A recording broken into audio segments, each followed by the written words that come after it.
누구를 따라가는가? 제목을 좀 바꿨습니다. 이렇게 말씀을 준비하다가 원래 나오는 제목 말고 오늘 말씀을 이렇게 쭉 19장을 말씀을 읽다 보니까 그런 생각이 제일 들었어요. 인생은 아는 것이 중요한 게 아니라 누구를 주인으로 모시고 살아가느냐가 그게 중요한 거구나. 그러니까 아는 것이 중요한 게 아니에요. 정말로 내 인생에 내 삶의 주인에 담겨져 있는 주인이 누구냐, 그거에 따라서 인생이 결정되는구나. 오늘 요한복음 19장의 메시지는 그걸 우리에게 전하고 있다는 생각이 들었어요. 여러분 성경 말씀에 보면요, 빌라도는 무려 3번이나 예수님이 무죄하다고 얘기합니다. 예수님은 죄가 없다. 내가 아무리 봐도 이 사람은 죄가 없다. 여러분 팩트예요. 그렇죠? 예수님 무슨 죄가 있습니까? 팩트예요. 근데 팩트를 따라가지 않아요. 뭘 따라가요? 자신의 마음의 깊은 곳에 있는 것을 따라가요. 내 마음의 주인이 누구냐, 내 마음에 있는 왕이 누구냐, 그걸 따라가더라 이거죠. 오늘도 마찬가지입니다. 오늘 성경은 맞이합니다. 십자가 바라보죠. 예수 그리스도의 고난을 주목해요. 물론 그것도 중요합니다. 더 중요한 고백은 뭐냐, 이 고난 주간을 통해서 진정으로 저와 여러분 안에 있는 주인이 누구인가를 고백하는 거예요. 정말 내 삶의 주인이 누구인가를 다시 한번 확인하는 거예요. 내가 알고 있는 것과 믿는 것이 진짜로 내 삶을 움직이고 있느냐, 그걸 점검하는 게 여러분 고난 주간이에요. 많은 사람들이 내가 알고 있고 고백하는 것이 그렇게 삶을 살아간다고 생각하지만 아니요, 그렇지 않습니다. 달라요. 입술로 고백하는 게 그대로 삶을 살아내느냐, 그렇지 않더라 이거죠. 진정으로 내가 사랑하는 걸 따라가더라고요. 사람들은 이 고백이 중요한 게 아니라 내가 뭘 사랑하느냐를 가지고 인생을 결정하더라 이거예요. 오늘 빌라도의 삶이 그래요. 주님의 모습이 그래요. 오늘 어제부터 우리가 살펴보냐면 우리가 18장부터 봤죠. 시종일관요, 빌라도는 예수님을 죽이려는 의도가 없었습니다. 그를 죽이려고 생각이 없었어요. 나중에 심지어는 물을 떠다가 대야에다가 손을 씻으면서 뭐라고 그래요? 나는 저 사람에게 아무 죄를 찾지 못했어. 나는 저 사람의 이 피 흘린 거하고 나하고 아무 상관이 없어 라고 얘기하면서 퍼포먼스까지 보이죠. 예수님에 대한 어떤 악감정도 없었습니다. 그래서 오늘 12절 말씀 볼까요? 이렇게 얘기하죠. 성경에 이러함으로 빌라도가 예수를 뭐 하려고요? 놓으려고 힘썼대요. 이게 본심이었어요. 그게 그의 마음속에 느껴지는 감정이었어요. 이 사람은 놓아주는 게 좋겠다. 이 사람은 죄가 없는데 굳이 내 손에 피를 묻힐 필요가 뭐 있겠느냐. 나름대로 호의적이었어요. 그래서 무려 3번이나 무죄라고 얘기했어요. 한번 성경 한번 찾아볼까요? 우리 18장 38절 한번 보시죠. 18장 38절. 38절 한번 읽어볼까요? 시작. 빌라도가 이르되 진리가 무엇이냐 하더라. 이 말을 하고 다시 유대인들에게 나가서 이르되 나는 그에게서 아무 죄도 찾지 못하였노라. 내가 아무리 봤는데 이 사람 뭔 죄가 있는 거야 도대체? 또 두 번째 오늘 본문의 말씀 또 나오죠. 19장 우리 4절 보실까요? 빌라도가 다시 밖에 나가서 말하되 보라, 이 사람을 데리고 너에게 나오나니 이는 내가 그에게서 아무 죄도 찾지 못한 것을 너희로 알게 하려 함이로다. 아무리 이 사람하고 얘기를 해봤지만 이 사람이 도대체 무슨 죄를 지은 거야? 이 사람은 무죄해. 또 오늘 6절에도 또 한 번 얘기하죠. 대제사장들 앞에 가서 또 얘기합니다. 대제사장들과 아랫사람들이 예수를 보고 소리질러 이르되 십자가에 못 박으소서 하는지라. 빌라도가 이르되 너희가 친히 데려가 십자가에 못 박으라. 나는 그에게서 죄를 찾지 못하였노라. 여러분 참 우리가 이 말씀을 보면서 예수님은 무죄하시구나, 팩트죠. 그러나 구석삭적으로 보면 이건 매우 중요한 고백이에요. 왜요? 저와 여러분들의 죄를 짊어지셔야 될 어린 양이신 대속죄이신 예수님이 저와 여러분의 그 죄를 대속하시려면 그분은 뭐가 없으셔야 돼요? 죄가 없으신 분이 되셔야 돼요. 그걸 말씀하고 있는 거예요. 그분이 흠도 없고 죄가 없으신 분이기 때문에 저와 여러분들의 죄를 짊어지시고 대속죄물이 되실 수 있었다는 것을 성경은 계속 우리에게 말씀하고 계시는 거예요. 그러하게 사랑하는 성도 여러분, 저와 여러분이 그 보혈의 피로 깨끗이 죄 사함 받았다는 사실을 여러분 믿을 수 있기를 주의 이름으로 축복합니다. 뿐만 아니라 여러분 이 빌라도가 3번씩이나 죄가 없다라고 고백했으면 이쯤 되면 예수님을 풀어줘야 되는 거 아닌가요? 풀어줘야죠. 3번씩이나 죄가 없다고 하는데, 근데 여러분 그렇게 하지 않습니다. 양심은 있어요. 그래도 빌라도의 마음속에. 그런데 그 양심을 따라 순종하는 힘은 없어요. 여러분 아는 것과 따르는 것은 참 다르다는 거죠. 우리도 마찬가지 아닙니까? 우리가 진리를 아는 것과 진리로 삶을 살아내는 건 다른 거죠. 많은 사람들이 몰라서 뭐 안 합니까? 그 진리를 아는 것을 내 삶으로 살아내지 못하는데 힘이 대안이 없으니까. 오늘 1절부터 3절의 말씀을 보면 빌라도가 예수님을 데려다가 채찍질을 하라고 합니다. 시간이 좀 지났지만 우리 잠깐 한 1분 남짓 되는 영상을 한번 봅시다. 네. 우리 잘 아는 패션 오브 크라이스트에 나오는 장면인데 어떤 뭐 우리가 잘 아는 패션 오브 크라이스트의 한 장면입니다. 여러분 보시면 아시겠지만 실제로 로마 시대에 쓰였던 채찍은요, 저 끝에 동물의 뼈를 달아놓고 쇠붙이를 달아놓고 날카로운 것들을 꽂아놓고 그냥 가죽으로 된 게 아니라 실제로 그치 아주 날카로워서 한번 이 사람 몸에 내리치면 뭐 그냥 살가죽이 벗겨지는 건 일도 아니었다고 그래요. 여러분 그렇게 채찍에 맞으셔서 주님의 온몸이 살점이 찢겨 나갑니다. 피를 흐립니다. 그리고 로마 군인들이 와서 당신이 유대인의 왕이라고 했습니까? 라고 하며 가시관으로 면류관을 만들어서 예수님의 머리에다가 씌웁니다. 그 날카로운 가시가 머리에 박히니 여러분 얼굴에 피가 흘렀겠죠. 그 많은 피를 흘리고 얼굴이 피로 범벅이 됐을 겁니다. 거기다 또 군인들이 자색 옷을 가지고 와서 왕이시니까 귀족이나 왕이 입는 그 자색 옷을 예수님의 옷에 두릅니다. 그리고는 유대인의 왕이라고 했으니까 한번 왕이 되어보라고 조롱하죠. 그리고 군인들이 와서 예수님의 뺨을 때립니다. 같지 않다는 거죠. 네가 뭔데 감히 왕이라고 얘기하느냐. 뺨을 때립니다. 모욕적인 행위들을 서슴없이 합니다. 여러분 정말 심하다 할 정도가 아니라 여러분 보는 사람들로 하여금 여러분 정말 동정을 뛰어넘어서 불쌍하다라는 생각이 보여질 정도로 예수님의 몸은 처참히 무너집니다. 왜 그랬을까요? 저는 그런 생각을 들었어요. 빌라도의 입장에서 본다면 아마 이렇게 해서 예수님의 그 몸이 철저히 무너지고 그가 얼마나 잔혹한 모습으로 그가 무너졌는지를 유대인들에게 보여주면서 야 이쯤 했으면 된 거 아니야? 내가 이 사람에게서 아무 죄를 발견하지 못했는데 이 정도 했으면 우리 이제 적당히 타협하고 이 사람 놓아주자. 아마 그랬을 것 같아요. 굳이 죽일 필요까지 뭐 있느냐 이런 거죠. 그래서 오늘도 말씀 보세요. 빌라도가 여러분 4절 말씀 보세요. 다시 밖에 나가되 보라 이 사람을 데리고 뭐라 그래요? 너희에게 나오나니 내가 이제 찾지 못 죄송해요. 예.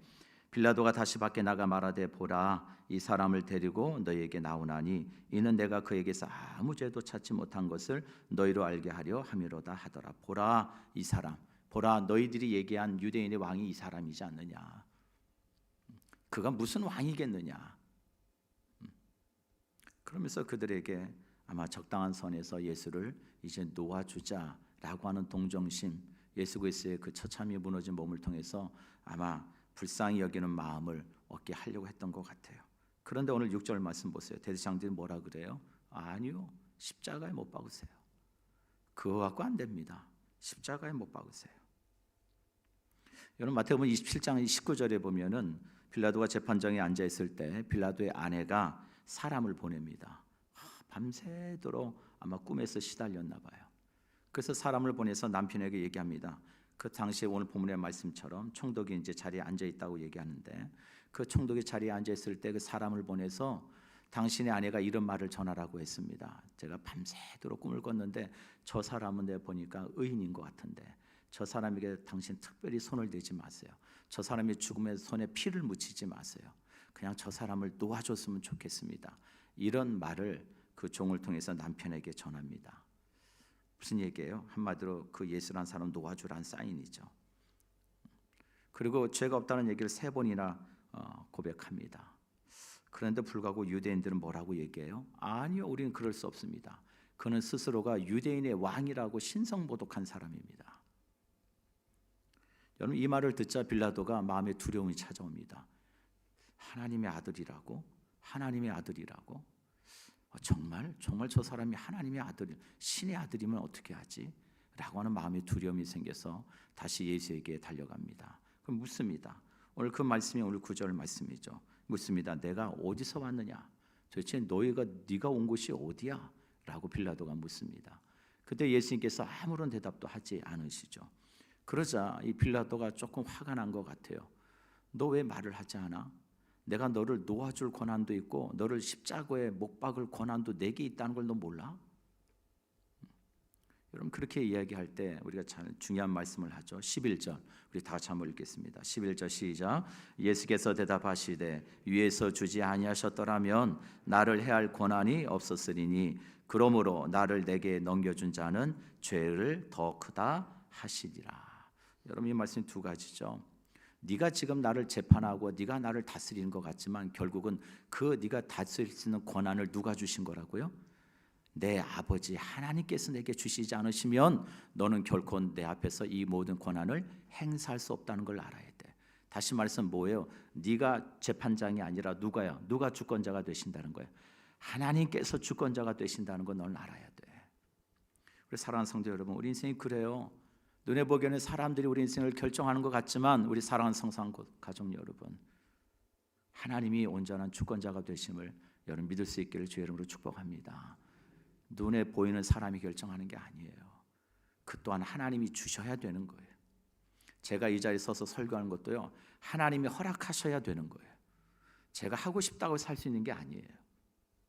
마찬가지입니다. 저와 여러분 인생을 살아가면서 어떤 일이 결정되었든 간에 그것이 사람의 주권 가운데 되어지는 것 같지만 그렇지 않아요. 온전히 온 세상의 주권자는 하나님 한 분이세요. 뿐만 아니라 예수님께서 빌라도에게 얘기하죠. 너보다 나를 넘겨준 자들의 죄가 더 커. 어떻게 보면 빌라도 약간의 위로의 말일 수 있지만 좀 더 이 말을 바꿔서 얘기하면 네 죄도 작지 않아. 뭐 이런 얘기죠. 네 죄도 작지는 않아. 여러분 이쯤 되면 빌라도가 좀 깨달아야 되지 않을까요? 야 이건 뭔가 있는 거 아니야? 왜 이런 얘기를 자꾸 하지? 뭔가 마음에 좀 꺼림직하고 마음이 걸리는 얘기를 자꾸 해요. 심지어는 하나님의 아들이라 그러니까 마음에 두려움까지 생겼다 그러잖아요. 그래서 도대체 너는 어디로부터 온 사람이야? 어디로부터 온 인간이야? 뭐 이렇게 묻는 거죠. 그런데 주님께서 하신 말씀은 네가 행사하는 그 권한은 네가 있는 것이 아니라 하나님께서 주시지 않으시면 안 되는 거야. 네 죄도 작지 않아 라고 이런 말씀 앞에 여러분 처음에 이쯤 되면 빌라도가 이분이 도대체 누굴까? 이분이 정말 그 말하는 진짜 왕이실까? 뭔가 그 진리 앞에 엎드리고 굴복해야 될 텐데 여러분 빌라도가요 그 진리를 보지 못해요. 참 안타깝죠. 왜 그럴까요? 우리 죄된 인간은요 결국 내가 섬기는 왕이 누구냐 주인이 누구냐를 따라가더라 이거예요. 그래서 결국 사람은 입으로 믿는 것보다 실제로 마음이 더 두려워하는 것을 따라가더라 이거죠. 오늘 12절 말씀에 빌라도가 날은 예수를 놓아주려고 힘썼다고 합니다. 어쩌면 적당한 선에서 유대인들과 화합해서 예수를 놓아주려고 했겠죠. 그러면 돼요. 그렇게 마음을 먹었으면 그 마음 먹은 대로 하면 됩니다. 그럴 만한 힘이 빌라도에게 있었어요. 그런데 빌라도는 자신의 마음속에 있는 세상적인 출세와 권력 앞에서 무너집니다. 정의를 몰라서가 아니에요. 그 안에 있는 두려움 때문이에요. 자신의 자리와 안전을 위해서 그렇게 결정합니다. 겉으로는 공의로운 척, 겉으로는 의로운 척 하지만 그 속 사람은 마귀가 다 알고 있거든요. 대적이 다 알아요. 아무리 옳은 것과 옳지 않은 것을 알면 뭐합니까? 아는 대로 따라갈 힘이 없는데. 왜요? 여전히 내가 죽지 않았거든요. 내가 내 인생의 주인이라고 생각하거든요. 빌라도는 자신의 눈앞에 계시는 길이요 진리요 생명이신 주님을 바라보지 않습니다. 왜요? 그가 더 사랑하는 것이 마음에 있었거든요. 뭘 더 사랑했어요? 가이사의 충신이 되는 걸 더 좋아했거든요. 그러니까 그 길을 선택하지 않아요. 오늘 15절에 보면요 너무 기가 막힌 글이 나와요. 말씀이 나와요. 우리 한번 15절 한번 보실까요? 시작. 그들이 소리 지르되 없이 하소서 없이 하소서 그를 십자가에 못 박게 하소서. 빌라도가 이르되 내가 너희 왕을 십자가에 못 박으랴. 대제사장들이 대답하되 가이사 외에는 우리에게 왕이 없나이다 하니. 여러분 저는 이 말씀을 읽는데요 기가 막혔어요. 야, 죄인 인간들이 이렇구나. 예수를 모르고 예수 따라가지 않는 사람들은 다 이와 같구나. 여러분 유대인들이 어떤 사람입니까? 하나님 외에는 결코 다른 신이 없습니다 라고 유일신을 믿는 사람들이에요. 우리는 하나님의 백성입니다, 하나님만 섬깁니다 라고 하는 고백하는 이 사람들이 대제사장 유대인들이 뭐라고 얘기해요? 우리 외에는 가이사 외에는 뭐예요? 왕이 없습니다. 여러분, 이런 모순적인 말이 어디 있어요? 뭘 얘기하는 걸까요, 여러분? 자신의 신앙이고 믿음이고 자신들이 생각하는 이익과 목적 앞에서는 다 필요 없다는 거예요. 내 눈앞에 있는 이익이 더 중요한 거예요. 그 신앙 믿음 아무것도 아니라는 거죠.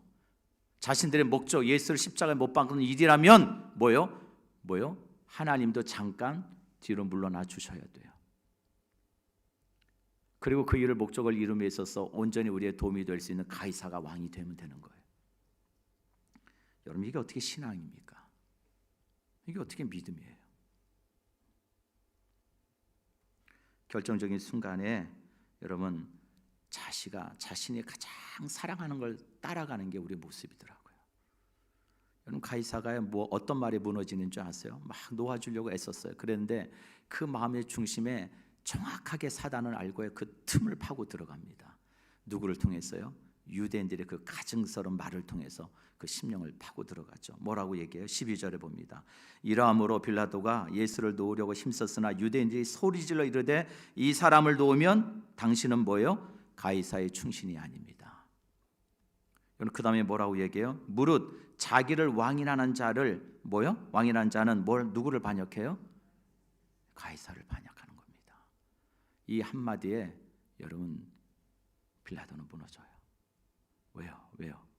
자신의 출세와 권력욕을 위해서 자신의 인생을 책임지고 자신의 목줄을 쥐고 있는 건 누구예요?